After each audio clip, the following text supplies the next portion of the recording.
Ladies and gentlemen, fellow brewers, academics, researchers, it's a pleasure for me to be here today to talk to you. Given the situation, which is quite special, as you all know. Traditionally, we attend the Brau exhibition every year in November. I've been attending it myself for the last 30 years, and it's the first time that it will be a virtual session. On this occasion, I'd like to thank the organizing committee of this exhibition to allow us to still deliver information and data to you. Today, I will talk to you about some technology that is very specific to Fermentis, also, to the brewing industry and other beverage industries in general. I'm talking about active dry yeast, which at Fermentis, we have baptized SafYeast to give it a denomination that will clearly identify the Fermentis technology in this respect. I will talk to you about this technology and more specifically a quality label which we've developed, and it's called Easy to Use. It's a label that we apply to our yeast when it responds positively to a specification book, a number of specifications. First, quickly talking about dry yeast, active dry yeast, SafYeast. How do we produce it? We actually have three major steps. There is a lab step where we keep the yeast in very cold conditions to preserve it, sometimes for a very long time. In that lab, we do all the analysis to make sure that this yeast, from a genotypic characterization point of view and a phenotypic characterization point of view, that it doesn't change over time. This yeast will then be propagated very slowly at lab scale and transferred to the plant. At the plant, we do an industrial production of biomass by multiplication of the yeast cells in bioreactors, which very much resemble to fermenters at the brewery, except that one major characteristic is a continuous aeration process. The multiplication indeed happens in full aerobic condition as opposed as a fermentation that you will observe into a brewery typically. A second key step in this process will be the drying. The drying is key because you will have to preserve the viability and the vitality of the yeast and making it dry. I will come back to that in a second. So first, fermentation, or I should say multiplication. As you all know, biomass is produced through a multiplication cycle, which starts, the yeast will grow, it will go in a replication phase. That replication phase, the genetic material will migrate, and then you will have separation of the yeast, duplication of the yeast, and so on, and you will go into a cycle. The key in our process, when we manufacture the biomass, which will subsequently be dried, is to make sure that we stop this fermentation or replication cycle at a certain time when the yeast is shaped in a condition that we know that after drying will be able to restart very quickly because it will be able to absorb sugars quite quickly to convert into alcohol and start the fermentation. The second critical step, as I mentioned before, is the drying. Imagine, it's quite difficult. If you had to take all the water that's around you in your body to dry you out and make you completely dry, it's a challenge. It's the same with yeast. You have to take away the free water, the constitutive water, the integral water of the yeast, and actually bring the dry matter from levels of 25 to 30% to about 95% plus, virtually a dry product. And the challenge, of course, as I said before, is still to make sure that this yeast will remain viable and vital, so very active. The next step, it's one question that we get very often in the market about dry yeast. What about the quality? Quality is very precisely managed today at different levels. It's managed for one part at the Le Savre headquarters, which is our mother company. When a yeast comes into our organization, it is maintained there, as I showed before, in very cold temperatures, in specific infrastructure. And we make sure before we integrate that yeast that we do a number of checks in terms of genetic properties, purity properties, and then also even the functionality, the way the yeast works. And then we will integrate it into our bank. At that lab, the corporate lab, we maintain our yeast bank, which is actually duplicated. And then from there, we will generate industrial lines and lines of yeast that will transfer to the plant prior to production, industrial production of the biomass. And at the plant, again, at the different stages in the production, we will do a number of quality checks down to the end when we have the finished SafYeast, the active dry yeast from Fermentis, on which we will also execute a certain quality control plan with a number of parameters that are into our specifications and then also subsequently appearing on certificates of analysis that we provide. One element that is key, of course, always is check the genetic stability and the genetic purity or relative purity of the yeast that we put on the market. SafYeast, active dry yeast produced by Fermentis, offers a number of advantages that relates to this production technology, the shaping up of the yeast, and also the quality that we guarantee on this yeast. First and foremost, it is really a true facilitator of brewing practices. You know, SafYeast, dry yeast, you can use for seasonal beer, you can use for beer manufactured on many different sites in a large corporation, it can be used for a very large diversity of beer recipes, because every dry yeast offers a number of specific characteristics, brewing characteristics, which will allow to position it in a certain number of beer styles.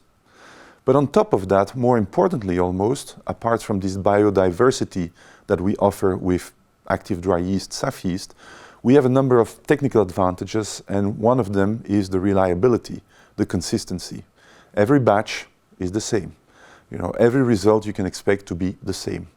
It's easy to source, it's easy to store, and more importantly, it's easy to use. This famous branding or labeling, quality label that we give to our yeast today when it corresponds, when it works according to a certain number of specifications. How do you use SafYeast? You have two ways. The first way, more traditional, that was recommended for ages almost, I would say. Ages might be a bit long because it hasn't existed that long. But the first way to use it is actually pre-hydrating the yeast, putting it back into conditions that will allow you to pitch it subsequently to start fermentation in the fermenter in the brewery. To hydrate it, you can consider different solutions. To us, the two major ones are, number one, hydrate in water, or second one, hydrate in hopped wort containing iso-alpha acids, which is my personal preferred solution. So the hydration, of course, you will have to do it in certain conditions, so it means that ideally you have to precondition the water or the wort at a certain temperature, ideally around 25 degrees. Then you will pitch, sprinkle the yeast on top of the liquid, you will agitate slightly, let it rest for 20 minutes, and then it will be ready to pitch directly in the fermenter on top of the wort. The second way to use SafYeast, active dry yeast, is actually direct pitch. No pre-hydration, no preparation of the yeast. You just take the sachet of yeast and you sprinkle it on top of wort that you have accumulated at the bottom of a fermenter. Technically speaking, ideally that wort would have to be around 25 degrees, could be more for ale yeast, could be lower for lager yeast.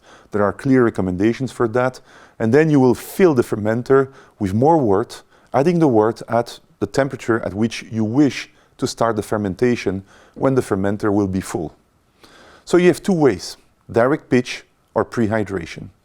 But what is the impact of rehydration on yeast cell viability? Because you might say, okay, when you pre-hydrate, does it affect the viability? Or is it the same as when you pitch direct into the fermenter? We've tried to respond to this question. And to respond to this question, we've done a number of tests in which we monitor or assess different types of agitation, from no agitation to mild agitation and violent agitation. We've tested a number of temperatures for the hydration medium that we consider, and we've tested a number of media, so water, but also wort at different densities and so different sugar concentrations. Always we do the hydration by basically sprinkling yeast on about 10 times the weight of yeast in the medium that we want to hydrate it in. What are the results that we observed? First, we have looked at the temperature and the agitation. Remember, we do no agitation, mild agitation, violent agitation. We have 6 different temperatures, 8 degrees, 12, 16, 20, 32, and 40 degrees. Might be extreme, 8 and 40 are extremes, but we really wanted to assess the impact of those temperatures on the working of our yeast.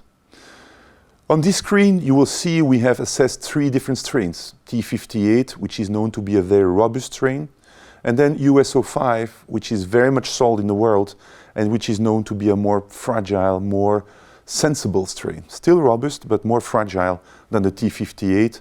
And S33 being a very interesting strain also from a resistance perspective, robustness perspective, and flavor expression. So what you can see on this slide is systematically, number one, that a violent agitation will reduce the viability of your yeast. So that violent agitation will actually affect and probably kill by sheer forces and mechanical action will degrade the viability of your yeast. So better do not agitate violently.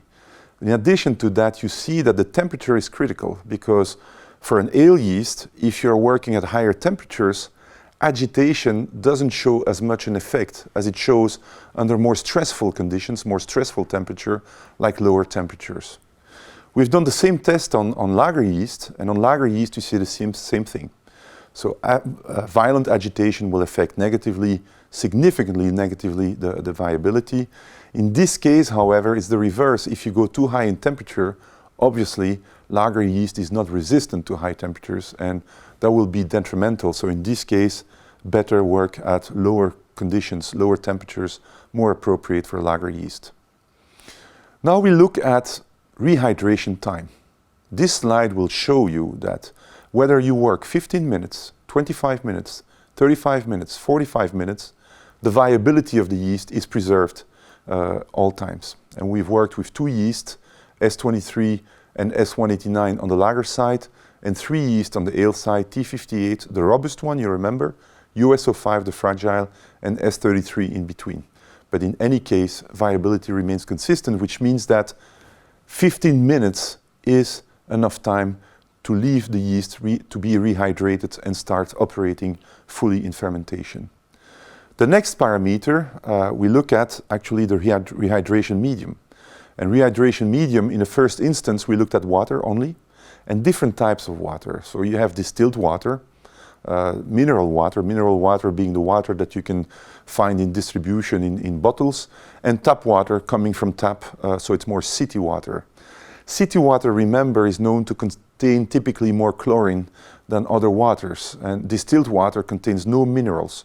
So we have extremes with chlorine and minerals, no minerals, and then in between the mineral water. And what we observe is that the type of water will not affect the viability of the yeast. Here we've worked at moderate agitation and 32 degrees centigrade, which is average conditions for the yeast to rehydrate.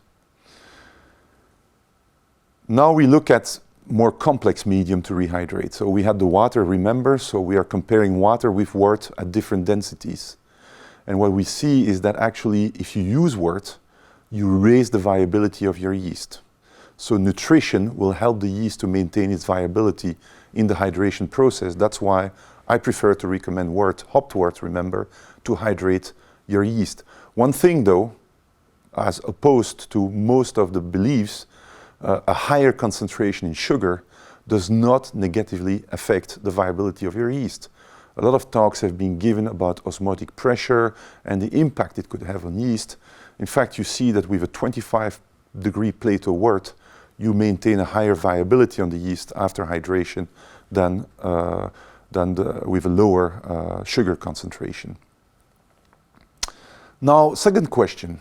We looked at the viability and the effect of all these parameters on the viability of the yeast through hydration.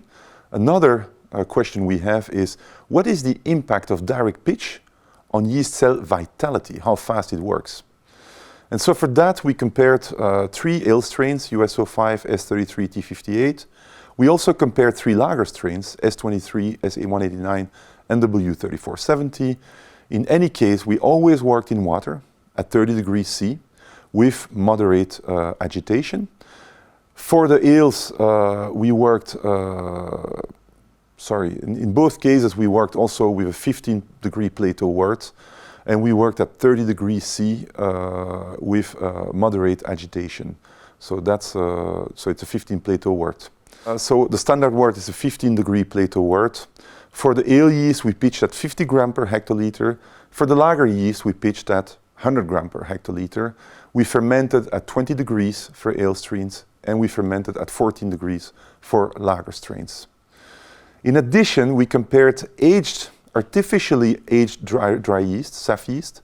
So we worked with a forcing test to represent a certain degree of aging of the yeast, and we compared that to fresh SafYeast, fresh active dry yeast, just coming from the production plant. What are the results on that? So the results we looked at, first of all, we looked at fermentation performance. Remember that we look at vitality, how fast and how deep the fermentation goes. And we looked at an evaluation by measuring the decrease of the weight of the medium and correlating that to the sugar conversion into CO2 and ethanol. And also we looked at the analysis at the end of fermentation by HPLC of a number of criteria. So we looked at ethanol, we looked at volatile compounds, we looked at acetaldehyde amongst those, esters, higher alcohols, and VDK or diacetyl.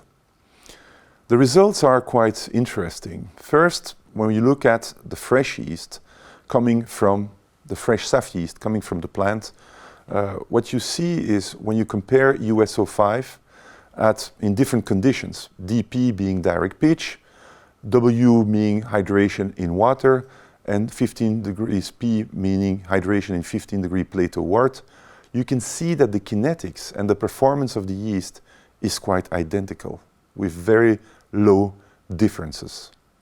If you go a bit further in the analysis, first of all on the ethanol side, no significant variation either, whatever the hydration condition of the yeast, direct pitch or hydrated in water or in 15 degree Plato wort.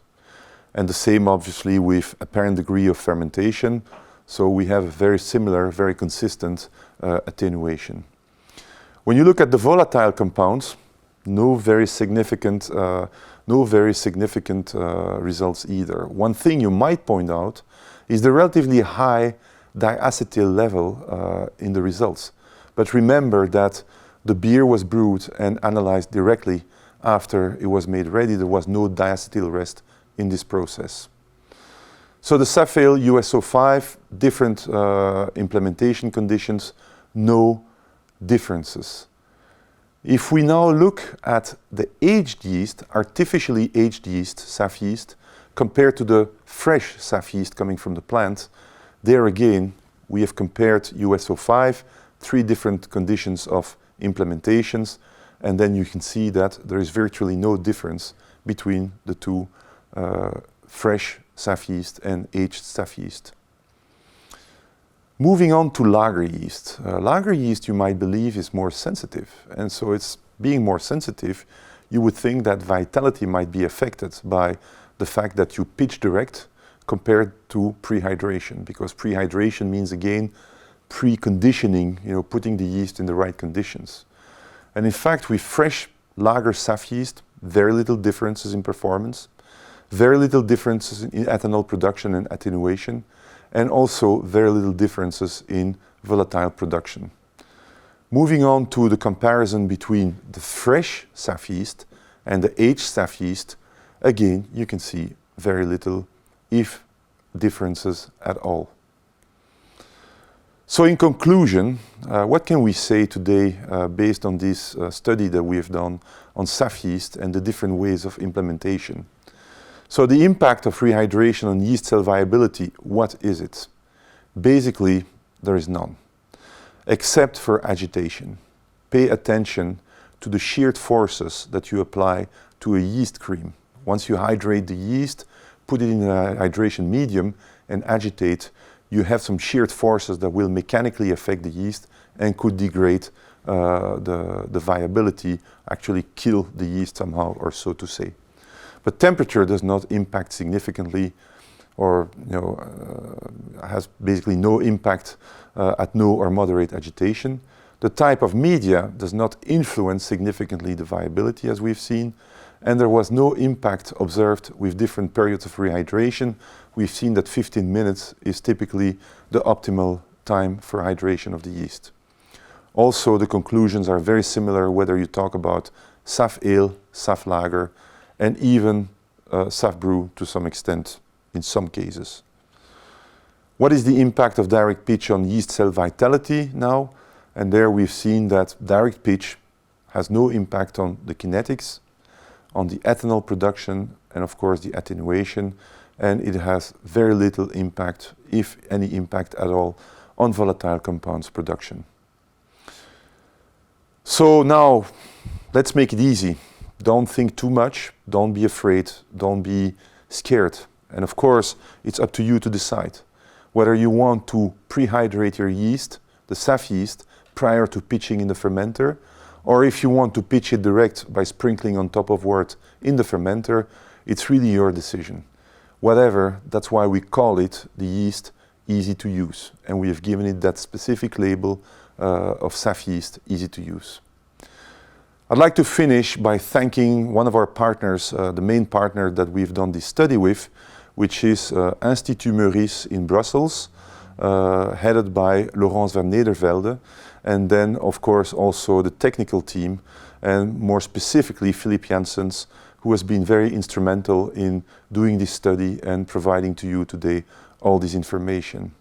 I hope you enjoy SafYeast. Please, for sure, do not hesitate to come to us with any questions, and please feel very comfortable. This solution is the solution, the obvious choice for your beverage fermentation. Thank you very much.